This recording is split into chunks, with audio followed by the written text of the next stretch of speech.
Predict, pick, and prevail in your fantasy football leagues with Nick Giacobbe and Nick Cap. From breakouts to busts, superstars to sleepers, these are the guys that will help you achieve fantasy glory. This is the PrimeTime Fantasy Podcast. Welcome everybody to Season 2, Episode 84 of the PrimeTime Fantasy Podcast, where we give you our predictions, our picks, with the hopes that we help you prevail throughout the 2023 fantasy football season. I'm your host, Nick Giacobbe. Joining me is Nick Cap. Nick's got his Jet hat on. We got some Jets news to talk about. A lot of free agency news. We're recording about a week after free agency started. A lot of moves to talk about, Nick. From a fantasy perspective, how are we feeling with some of these moves that have been made? A lot of shakeup, I feel like. I don't think we've seen too many monster players on the move just yet, but I think a lot of important shakeup, a lot of fantasy shakeup in those mid to late rounds. So the PrimeTimeFFPod is going to be the place you want to be for the rest of this offseason and next season, because there's a lot of minor changes, but there's definitely some league winners in this group. Yeah, that's the thing with fantasy, is that you don't need the big moves to happen to really make or break your fantasy season. Devontae Adams, for example, when he got traded last offseason, he was going to be a first-round pick, whether he was with the Packers or the Raiders. So it's a lot of these late-round moves that'll really make or break the fantasy season. So a lot to talk about. We're going to delve into each big move that we've seen so far and kind of how it could impact the upcoming fantasy season. Before we do that, if this is your first time listening to us, thank you so much for tapping in with us. We do the show during the season, normally 4 times a week, Monday, Tuesday, Thursday, Friday, and then a live show on Sundays during the off season. It's about once every 2 weeks. I have an upcoming moving from Florida back home to New York. So I can't guarantee when our next episode is going to be, if I'm being honest with you. This whole studio's got to move. My movers are coming, and then I got to move. It's going to be a lot, but we'll find a way to make it work. But it may be a month or a couple weeks until we make that work. But anyway, you will have content during the offseason from the PrimeTime Fantasy Podcast. You could find the show on all audio streaming platforms: iTunes, Spotify, Google Podcasts, and Anchor. If you're on iTunes or Spotify, please give us a 5-star rating and a review. If you'd rather watch and listen to the show, which we do hope that you do, go to our YouTube channel, PrimeTime Fantasy Podcast. First off, hit that subscribe button, and in any video that you do watch now or in the future, make sure to smash that like button as well. Please follow us on all social media channels and interact with us over there: Twitter, TikTok, and Instagram, PrimeTimeFFPod. Then Facebook and YouTube is PrimeTime Fantasy Podcast. On to our news, all the biggest news coming out of NFL free agency over the next week/10 days. So start with the biggest news, I believe, throughout the NFL, if it actually does end up happening. Aaron Rodgers announced on the Pat McAfee show, just kind of confirming every rumor out there that he does intend to play for the New York Jets. My first initial thought about this is that it wasn't a shock to anybody. I don't think it was a shock in a sense, but I don't think it wasn't like he, pulled the LeBron and ended up going to South Beach. This is what was kind of rumored, for a while. So nothing crazy over there. Also, he has not officially been traded yet, but that is the rumor, at least. So Nick is our resident Jets fan, so I'm going to let him go first. Nick, how do you think this kind of affects the Jets from a fantasy perspective? I think Garrett Wilson is going to wind up being one of the hottest commodities in your drafts. I think he's easily going to go in the back half of the second, early third round, and I think that's exactly where he should wind up.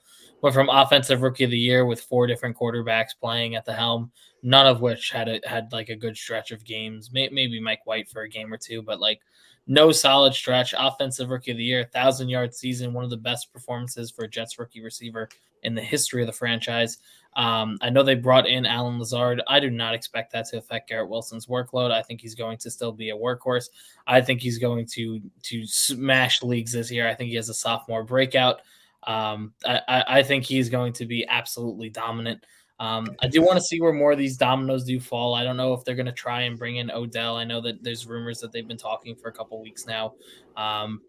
I know they brought in Lazard, Elijah Moore, Corey Davis might be on the move. Like, there's still a lot of dominoes to fall, but for me, Garrett Wilson has to be the biggest winner. He probably went from a 5th, 6th, 7th round draft pick, if it was Jimmy G or Derek Carr, to probably the back half of the second round in your drafts.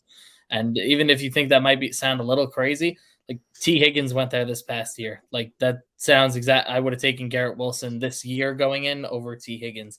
DJ Moore was falling a little bit behind that. Terry McLaurin was in that range. Like those types of receivers, that's exactly who finishes as 8, 9, 10. And there's no reason Garrett Wilson shouldn't finish outside of that range.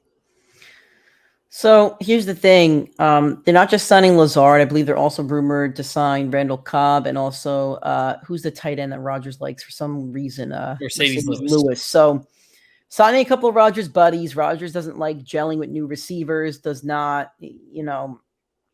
I'm not saying that Garrett Wilson's going to have a bad year, but I'm just going to disagree here. Second, third round seems a bit absurd to me. Second, third round, I would still prefer, Mike Evans with Baker Mayfield. I think I might probably take Olave over him, wide receiver 1 over there with Derek Carr. There's just a handful of a position that's so deep. You're talking, second round, his first 20 picks that we're talking here. So you're telling me he's a top 20 player. I just can't. I can't agree with that. I don't think he's better. I don't think he's a better player than Alan Lazard. Maybe by a little bit, but I don't think by a stretch. And there was no Packers receiver over there last year who cracked the top 20. I don't even think the top 30. So to be fair, I think we're more talented, yes, but do I think he's going to be a top 25 guy? I just don't think so. I think I'm going to jump in here, and I don't enjoy cutting you off, but Christian Watson had one of the most dominant stretches in the NFL for any fantasy receiver over 5-6 weeks of football once he came back from injury. So you're like, he's going to, if he puts together a full healthy season with Garrett Wilson, like, I'm not saying he's going to go on that Christian Watson wide receiver 1 6-week stretch, but I am telling you that he has the upside of doing that on a week-to-week basis. So we're talking about that 4-week stretch right here. Now I want to ask you, what do you think his average target? Not target. What do you think his average touchdown in each of those games? Right, but what do you think his average reception number was in those 4 games? I have the numbers here. It was somewhere between 4 and 6, but he was posting like 80 yards now. It was not more than 4 in each of those 4 games. 2 of those games, he only hit 48 yards. The other 2, 100. So those numbers aren't any better than Jerry Jeudy. I mean, the fantasy number is an outlier because of scoring 7 touchdowns in 4 games. That's an outlier, not something that you can kind of transition over to another wide receiver. So I understand the sentiment. You're playing with Aaron Rodgers, who's a Hall of Fame quarterback, top 10 quarterback of all time. We've seen situations like this where Peyton Manning went over to Denver.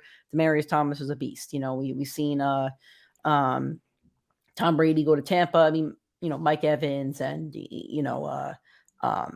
obviously still Mike Evans. So I'm not knocking Garrett Wilson. I'm just going to stay here that, would I personally take him before round 20, pick 25? Like, no, there's, I could rattle off 25 names that I think have a better fantasy season than Garrett Wilson next year. And he wouldn't even be the first Jet. I think I'd rather take Breece Hall off the board, depending on his injury status over Garrett Wilson. If Breece Hall comes into that season and plays week 1, I'd rather have the running back. So Garrett Wilson wouldn't even be the first option on his team that I would take. I would totally disagree with that. I think Breece Hall coming off the injury, I'd be scared to take him where his ADP is going to finish. That's fine, but whose ADP do you think is going to be higher in most mock drafts? Garrett Wilson. I think Breece Hall is going to wind up falling to the 3rd, 4th round. I think Garrett Wilson's a lock. I mean, like I said, T. Higgins was drafted there. Keenan Allen was drafted there. Mike Evans was drafted there. I think there's a clear-cut case. Who would you rather have next year? Would you rather have Mike? If I could tell you right now, Mike Evans or Garrett Wilson? I'll take Garrett Wilson's upside. Okay. I mean, I would rather take the guy that's had like 9 straight seasons with 1,000 yards. I don't know. He flopped at the back half of last year, and I have never trusted any wide receiver 1 with Baker Mayfield. I have said it for 2 straight years on 2 straight seasons on this podcast. So what about T. Higgins? You'd rather have Garrett Wilson than T. Higgins? Yes. And it's the same argument. What about Olave? What about Olave, his sophomore? Olave is a good one. I think that's a good debate. Because we've seen Derek Carr put up a top 5 receiver with Devontae Adams, and we have seen Aaron Rodgers put up the wide receiver 1 for back-to-back years in Devontae Adams. I think I'd still lean Garrett Wilson, but I wouldn't be upset if you took the other way. How about Christian Kirk? No way I'm taking Kirk over him. There's too many mouths to feed there. What about Jalen Waddle? Again, I think I'd rather just take the wide receiver 1 on the team. But there's no guarantee. There's no guarantee that he's the wide receiver 1. If I have to take you're playing a guessing game right here. My wide receiver 1 in my draft is not going to be the wide receiver 2 on their own team. Like, where's your guarantee that Garrett Wilson's the wide receiver 1 on his own team? I beg to differ, but there is no beg to differ. They just signed Rodgers, wide receiver 1 from last year. I don't know if he was the wide receiver 1. I think there's a 1. And Lazard has not put together a full healthy season of football in his career. I think there's a 1A and a 1B situation. This will be a good debate coming in with drafts, but if you want to die on that hill, it's a hill you could die on. I will happily die on that hill. Garrett Wilson, top 10 season. Top 10 season. Top 10. Top 10 wide receiver is what you're saying. Yes, he's going to finish somewhere in the 8 to 10 range. Okay, let's chalk up that bet because I will take that bet. I will take that. Next quarterback situation here. Jimmy Garoppolo signed with the Las Vegas Raiders. I don't know. I mean, it's better than what they could have had, I guess. It's a downgrade. It's a downgrade from Derek Carr. I mean, it's a downgrade for Davante Adams. It's a downgrade for a guy like Hunter Renfrow, but Waller's gone as well. So I don't know. He's reuniting with his old offensive coordinator. He's a good game manager, but he has the 30th ranked defense in the league or something like that. So I don't know. It'll be fine. It'll be fine. I'll still take Davante Adams. Where are you taking Davante? Before Garrett Wilson. That's fine, but where? Are you comfortable taking Davante Adams in the middle of the second round? Yes.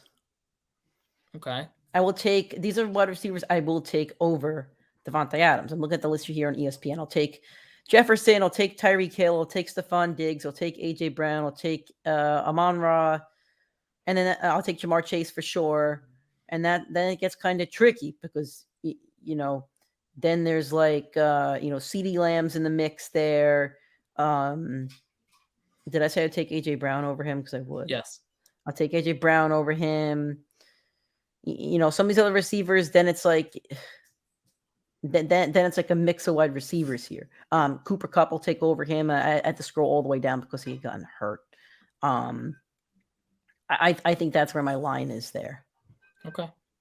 He's still a second or third round guy. He's still really talented. He'll still rack up a lot of yards. I mean, he's not as like shifty and as like he's a different wide receiver than Debo, but he's still super talented. I'll read this off because I just went to see the projections for next year. So in full PPR formats, Davante Adams is projected 5th off the board. Jefferson 1, Chase 2, Kupp 3, Tyreek 4, and then Davante Adams 5. That's just wide receivers. Yep. And then a little FYI, Garrett Wilson number 10 off the board, but okay, that's besides the point. 10. Who are like the next 5 after him? I'm just curious. T. Higgins, Jalen Waddle, Devontae Smith, DK Metcalf, Deebo Samuel, Chris Olave.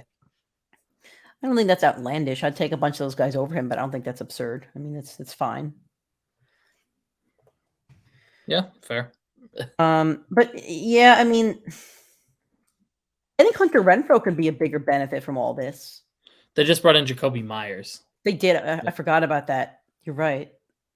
A lot of moves. That's not bad either. I think that's a good wide receiver to pair with Garoppolo. Yeah, I really like the fit. We'll get into him later, but yeah. I mean, I don't hate the Garoppolo move. He'll be fantasy relevant to an extent. Yeah, I mean, look, he's a cheaper Derek Carr. I don't understand what the Raiders want to do, which is the problem. Like, I can't tell if they want to rebuild or if they want to try and salvage.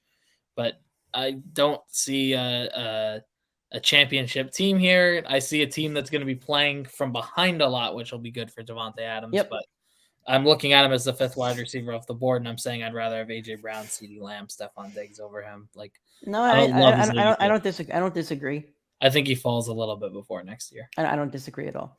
I'm going to jump down here because I want you to talk about this. I need you to talk for a minute or two. Baker Mayfield to Tampa. Your thoughts on the fantasy impact of. Like I've always said, Baker Mayfield, I will never trust as the QB1 on for my wide receiver 1, Mike Evans, Chris Godwin. Currently, Godwin going off the board at 17. And let's take a look where Mike Evans is. It looks like he's fallen down a lot in these drafts, which is kind of crazy. Down to the wide receiver 29. That's pretty pitiful. I'd take him higher than that, but nevertheless, as I've always said, I'm not going to trust Baker Mayfield as a QB1 for my wide receiver 1. We saw how poorly it went with DJ Moore. We saw how bad it went with Odell Beckham Jr. There's no formula for me to trust the wide receiver 1 for Baker Mayfield, and especially with that many mouths to feed. I think you make a good point. I still just know the talent that Mike Evans and Chris Godwin both possess. It is a deep position though, so I think this is one of those where the value has to be right. I need to see them slip a couple rounds. Like, for example, I wish I had been in on Amari Cooper more than I was out last year because there were drafts where he would slip and I didn't want to touch him. I avoided him like the plague, and I wish I hadn't avoided him in certain drafts and stuff like that. And so I think I'm going to label both Mike Evans and Chris Godwin as players that I will draft at the right value. What that value is at the moment, I can't really tell you, but I think I'd rather have the upside of Christian Kirk. Did you hear me say their ADP? I know you stepped away for a second. Yeah, so for those viewers who don't know, I my headphones were dying. I had to step away. So what is the current ADP? So Chris Godwin's going off the board as a wide receiver 17. Okay. I listed the guys under Garrett Wilson. I said Debo, Olave, and then the next is Godwin. Mike Evans is all the way down to the wide receiver 29 off the board. I think that's a little low. I love that. There's no way he's going to, because a lot of fantasy players are also casual football people that also go off name value. And Mike Evans is at the point in his career that Julio Jones was 3 years ago. No matter how bad he was the year before or his injuries, whatever, Julio would always get drafted around too early because, he's Julio Jones. That's where Mike Evans is right now. He's Mike Evans. And that's not a bad thing, but he's the guy in your league, he's the guy in your league who just tunes into football for fun or whatever will always draft. He's now one of those guys. So you probably won't get him in your leagues because, you're probably playing with at least one or two. I don't really call them dumb, but just not competitive. If you watch the show The League, the taco of your league probably drafts Mike Evans. I think that ADP is a steal, and I don't like I just said, I don't like Baker's wide receiver. That's why I don't think that's going to be the actual ADP, because I feel like every year there's one or two players where their ADP looks great, but they never hit that ADP because Mike Evans is a flex play, as a steal, and I don't think there's been any rumors of him being on the trade block. But if Baker's his quarterback, I don't expect him to want to stay there. No, I don't blame you. Taylor Heineke to the Falcons. I don't hate this signing. I mean, he was winning with the Falcons. This is much better for Drake London. This is better for Kyle Pitts. I don't hate it. It's not the best choice, but I don't hate it. I think they're much more draftable now. I agree. I mean, Terry McLaurin, Jahan Dotson, and Curtis Samuel had relevant games as receivers to Heineke. So I think it's a better move for Kyle Pitts and for Drake London. I think it's a big upgrade, honestly. Gardner Minshew to the Colts is the last quarterback to talk to. I don't really have many thoughts on this. I hate the Colts. They're just boring to me. They're just one of those teams I'm just I don't want to see them on my red zone. Yeah, I'm not jazzed about Gardner Minshew. So they got to draft the quarterback. He could be a bridge quarterback at this point. I don't know. Yeah, he's going to be a bridge, and the only concern I'd have is if they do decide to roll out Minshew for the start of the year, and then they transition to whatever rookie they take with the third overall pick. If that's the case, then we have another discussion about it. But for right now, I mean, it's a QB competition, and I think I'm avoiding Colts players in my draft next year. Probably. I mean, JT's going to go off the board top 3, and as we said at the end of last season, we're taking receivers over running backs this year. On to our running backs. So I guess we'll start with this one. Nick's favorite player, Miles Sanders, is a Carolina Panther. I'm so proud of the Panthers, man. They signed the all mid team. It's like every single average player at every position they could find, that's who they decided to overpay for. Yeah. Miles Sanders earned the highest contract so far out of everybody on the list we're going to talk about. Got the most guaranteed money. Absolutely ridiculous. Absolute mid player, and I'm happy that he's going to this sorry franchise. He scored a crap load of touchdowns last year, and I don't know the touchdown number here. And we'll talk about the Jamaal Williams in a second. How many touchdowns did Miles Sanders score last year? Let's find out. Miles Sanders scored 11. I mean, that's a good chunk of touchdowns. I don't think he scores that many touchdowns. He had 1,200 yards. He didn't have a bad season, but Carolina's not going to score as much as Philly did. Obviously, Philly, one of the top scoring offenses in the league. Carolina won't be that.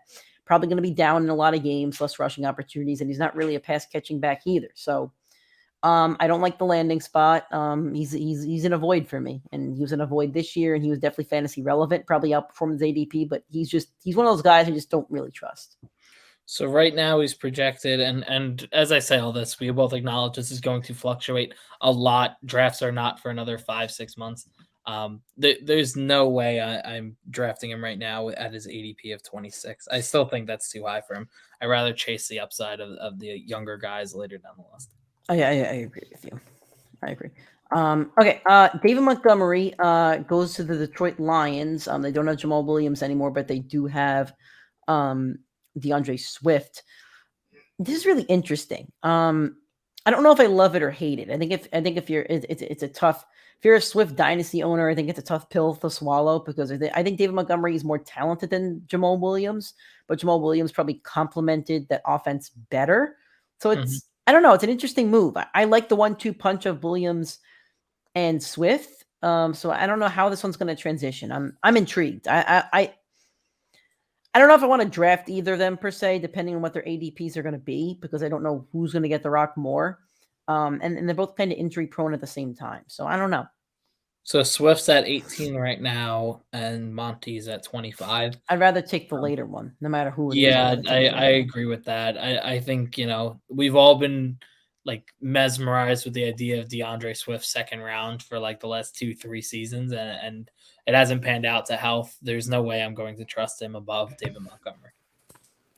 Speaking of Jamaal Williams, the touchdown leader last year for running backs, I think he had like 18 or 19 signed with the Saints.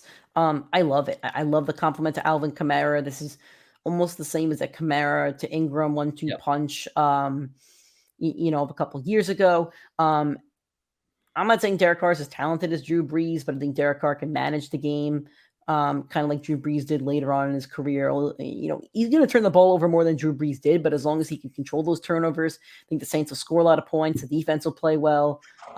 This is a good signing. We didn't talk about Derek Carr, did we? Or did we talk about him on the last show? We talked about him last episode. Last show? Okay. Yeah. Just making sure we covered that one.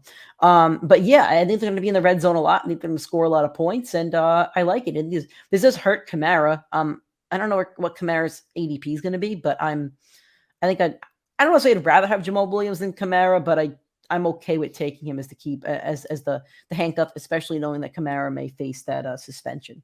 Yeah, I totally agree with that. With Kamara's uncertainty, and we'll get more clarity before the season. I think Jamaal Williams, I think this was such a smart signing by the Saints. I think he fits perfectly into that culture, that system, that team. I think him and Derek Carr are going to be a blast. I think I love Jamaal Williams, love those interviews, love the man, love that last interview of the year where he said he got that dog in him, and he's going to bring that right over there. I think a lot of people were scared, including Nick and myself, saying, he's going to be the guy that's overdrafted next year. He's going to wind up going where James Conner went mid-third round because he put up this monster touchdown season. I'm happy for him, and I think his ADP will drop a little bit from where we projected, but I'm more than happy to take him where he's at. I think he's going to wind up being a solid RB2. Yeah, I think the signing will level out his ADP. If he stayed with the Lions, I think his ADP is probably around 2 or 3. Now it's probably 4 or 5 or something like that. So this will actually level out the ADP to where it should be for good value. Devin Singletary to the Texans.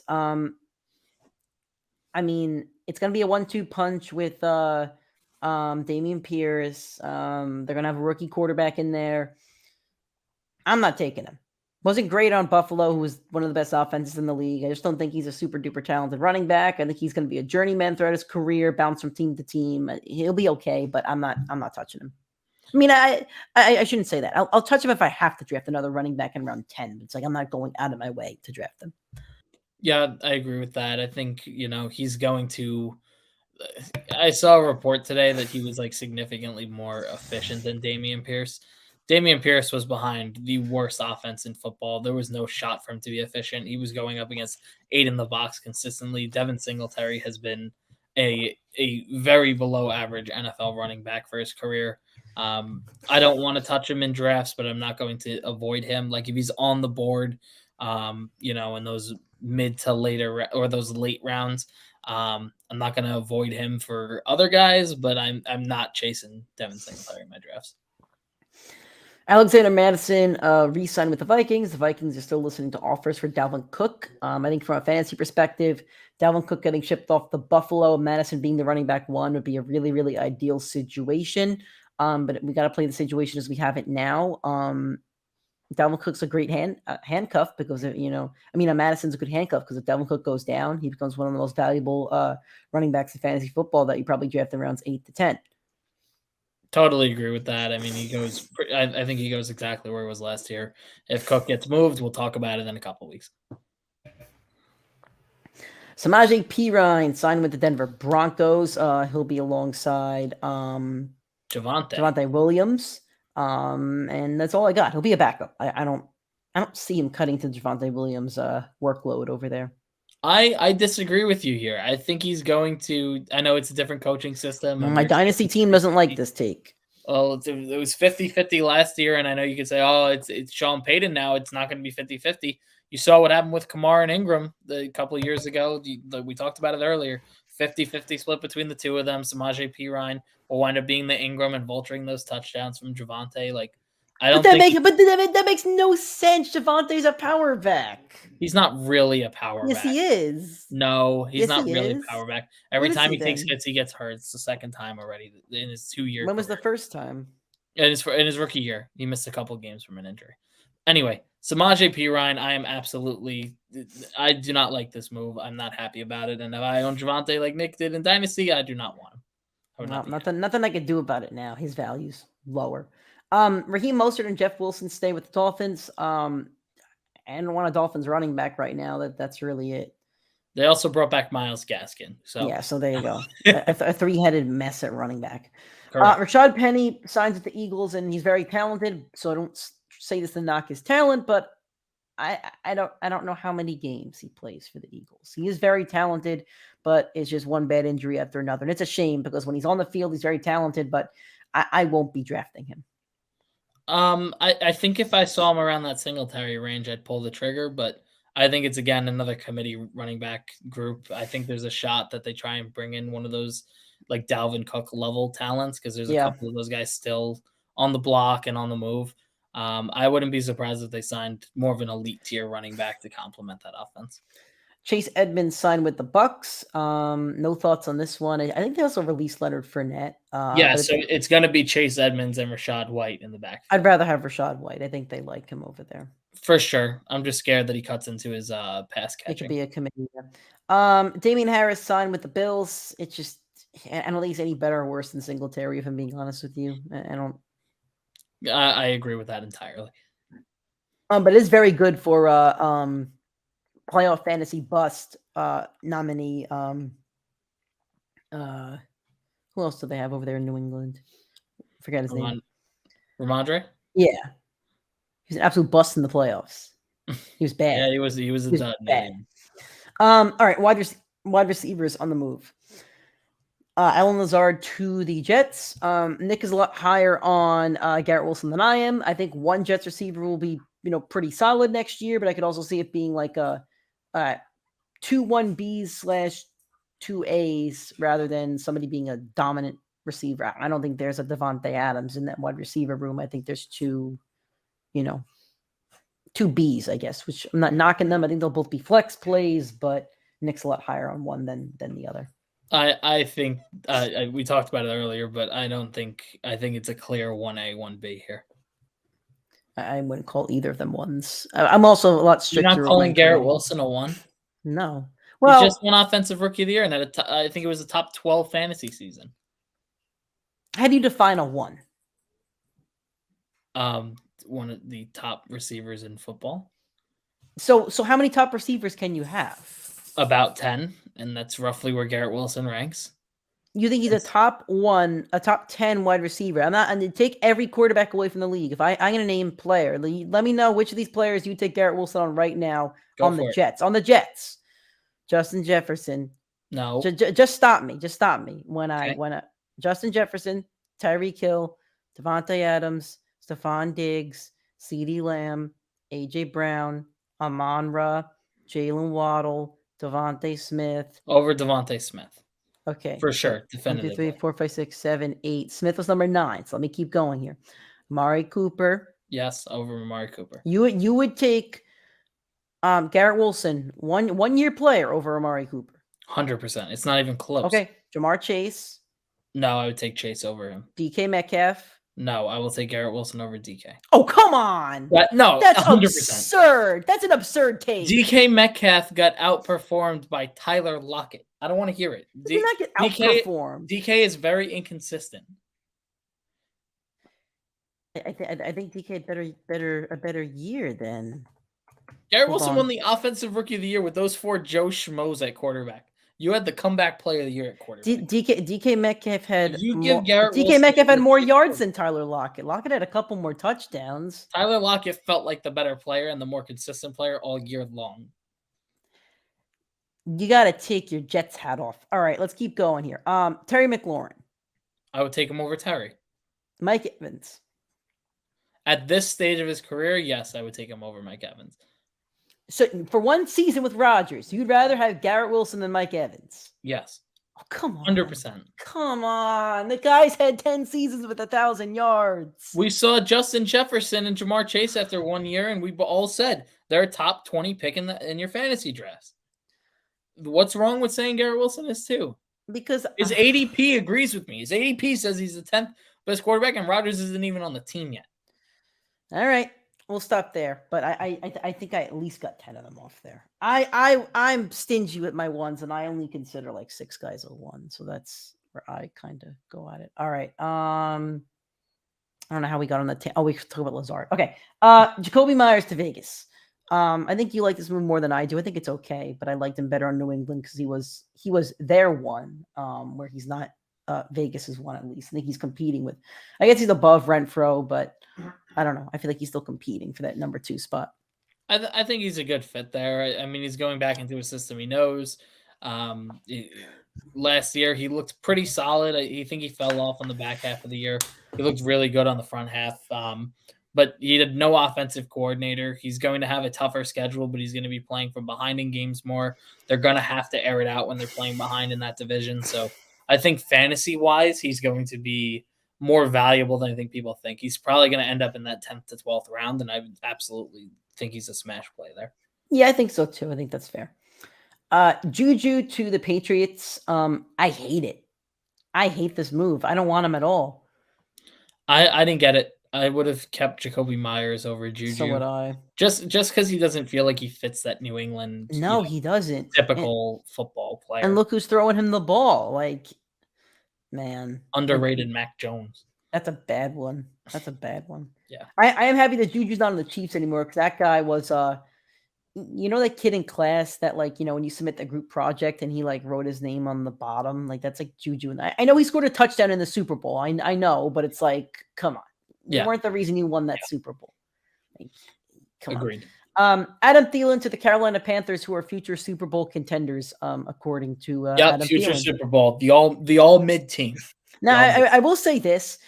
He got, I didn't see the interview, but what I was told was he got boxed into a corner where the interviewer basically said, you said on free agency you wanted to go to a contender, and then he had to kind of double down. I think that was McAfee. I think he was in. Oh, was it McAfee? I don't know. I didn't listen to it. I think I saw a report that it said per the McAfee show. That'd be great if it was Pat. But look, Adam Thielen could have been a Saint. He could have been a Giant. Like there were teams that needed a receiver. I don't get this one. I don't like this one. I don't know who's throwing him the ball. He's been consistent for fantasy players for the most part for a while, but I think this is the year that you avoid Adam Thielen. There's another one where the person that drafts Mike Evans, I bet has Adam Thielen in his flex spot. I would take Thielen depending on the ADP, just because he's going to get a rookie quarterback. He's probably going to be playing from behind a lot, and he's going to get a lot of targets. Rookie quarterbacks love their running RB1, tight end 1, wide receiver 1, and as of right now, Thielen is by far the most talented player in that offense. Sure. Robert Woods to Houston. They get an honorable mention for the all mid team. They signed like Robert Woods and Devin Singletary and Dalton Schultz. They got a bit of an all mid team. This move does nothing for me.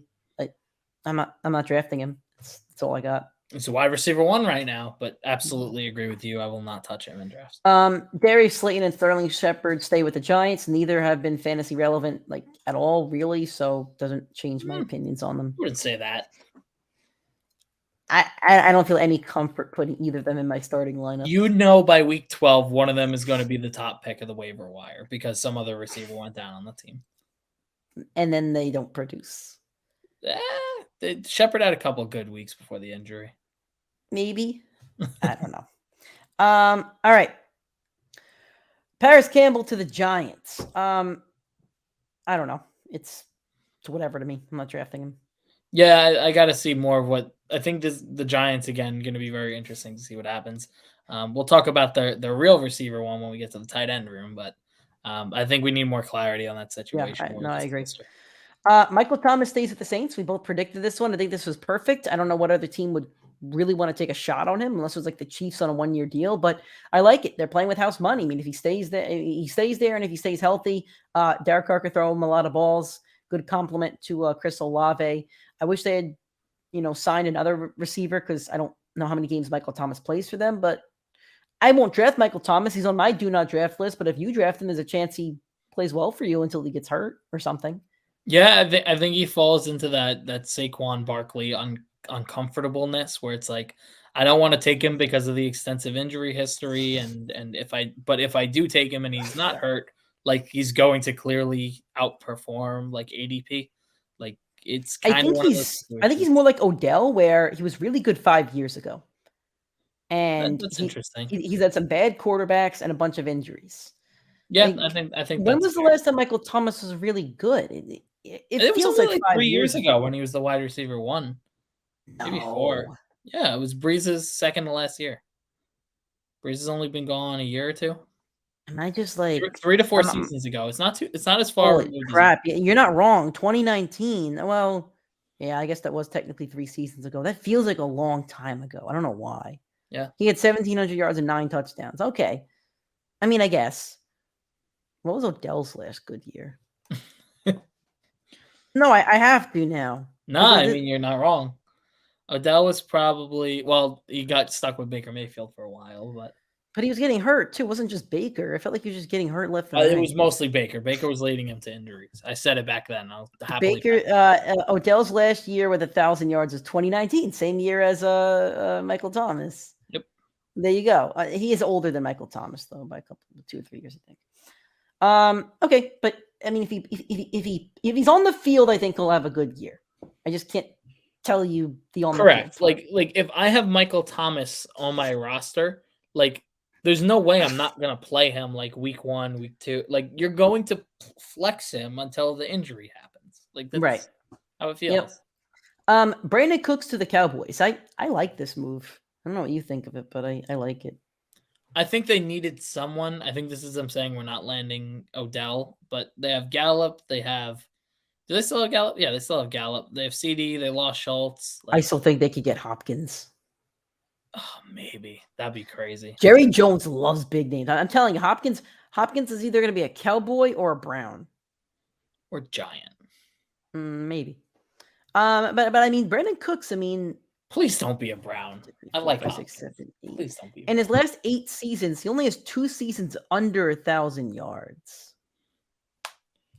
I think it's interesting. I mean, I think he's going to be the clear cut 2 there, but they needed it too. I think so. I think it's a good signing. It's good enough. I think it's just funny because they traded away Amari Cooper for a 5th round pick, and then they regretted and used a 5th and a 6th to get Brandon Cooks. Like, yeah, it makes no sense. Cooper's more so for the cap, though. I don't know what Brandon Cooks' cap hit is, but they wanted Cooper out of there for his cap hit. Yeah, should have kept him and just dumped Zeke a year ago. Yeah. Well, they haven't dumped Zeke yet. We haven't talked about that, but they're supposed to cut Zeke. They haven't yet. I think June 1st they have to wait for. Gotcha. All right, tight ends. I think dare we say the biggest trade? The Rodgers deal isn't official technically, but biggest deal outside of Rodgers, Darren Waller to the Giants. Funny because I thought I saw like a week ago something like that the Raiders rejected a 2nd round pick for Darren Waller to some team, and then they trade him to a 3rd for a 3rd to the Giants. It's a big trade for the Giants. I mean, he is a bit older. I think he's 29 or something like that. But when he's on the field, he's the top 3-4 tight end in the league. The big body for Daniel Jones. He is 30 years old, but maybe this is a guy he could trust. Maybe it's a guy to really help out Daniel Jones, who was a top 10 fantasy quarterback, last year. And I like Waller with Daniel Jones. Well, no, I think I take that back. I think I would have liked Waller with Jimmy G rather than Daniel Jones. Yeah, I think that's fair. I think it's an upgrade for Daniel Jones, but a downgrade for Waller. Agreed. I'm very curious where his ADP is going to wind up because, like, I think he's clearly behind. There's like 4 guys I think he's definitively behind: Kelsey, Kittle, Mark Hawkinson, Andrews. and Andrews. Yeah, I Yeah. think those 4 is definitively going to be behind, and then you get to the debate with like who's really in that next tier now. I would Yeah. have said Schultz, but he just got moved. Oh yeah. Well, let's just jump to that. Dalton Schultz to the Texans. That sucks. That sucks. Yeah, that one sucks, hurts. sucks. That's a bad one because I really liked him with Dak. Dak trusted him when he was on the field with Dak, he was scoring points. Like that one sucks. Yeah, this feels like Austin Hooper move to me, where it was like promising with Matt Ryan, like, stat sheet stuffer, felt good, goes to the Browns, like a dysfunctional franchise, and falls off the face of fantasy, right? Like that's exactly what this felt like. I hate that move. I'm so annoyed about it. Yep, that's a bad one. Hayden Hurst to Carolina. I'll take him late in the draft if I have to, but I'm not going out of my way to draft him. I'm just going to lump these all together. Mike Gesicki to the Pats and Jonnu Smith to the Falcons. I'm not going out of my way to draft them. If I'm in a 12-man or 14-man league, if I have to, I have to, but I'm not going out of my way to draft any of them. Totally agree with that. Totally agree. All right. That is our show, guys. This was fun. I like when we have our banter on our show. That always makes it more fun. But anyway, this is our show. Our big free agency, I guess, recap up until this point. Hopefully you enjoyed it. You'll hear from us again in a couple weeks. Can't guarantee when because my moving window is in the next 10 days, and then it's gonna take another week or 10 days to deliver my stuff. So it's gonna be a couple weeks, guys, but that's okay. We will keep recapping stuff, and we'll have a little bit of probably draft preview and stuff, and it'll be a lot of fun. So if you enjoyed this episode and you're listening on an audio streaming platform like Spotify or Apple Podcasts, please give us a 5-star rating and a review. If you're listening and watching on YouTube, please drop a like on this video. Share those links with your friends. Tell them to listen to the Primetime Fantasy Podcast. We'd appreciate that for football analysis, fantasy analysis, and fun banter. Keep connecting and interacting with us on social media, Twitter, TikTok, Instagram, PrimeTimeFFPod, Facebook, and YouTube, Primetime Fantasy Podcast. Thank you guys for listening. Thank you for connecting with us. We will definitely talk to you guys soon, and keep enjoying that football offseason.